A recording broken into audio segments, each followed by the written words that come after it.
Әлсін арасында дем алсаңшы өлесің ба?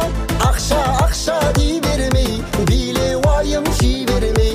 Әлсін арасында дем алсаңшы өлесің ба? Ақша дей бермей, биле уайым жей бермей. Адам күліп жүру керек, бақыт өмір сүру керек. Ал ол үшін арасында сәл дем алып тұру керек. Мақсатыңды анықтап ал, ойлануға балыққа бар. Саяхатта, табиғатта жан жүрегің шабыттанар. Әлсін арасында дем алсаңшы өлесің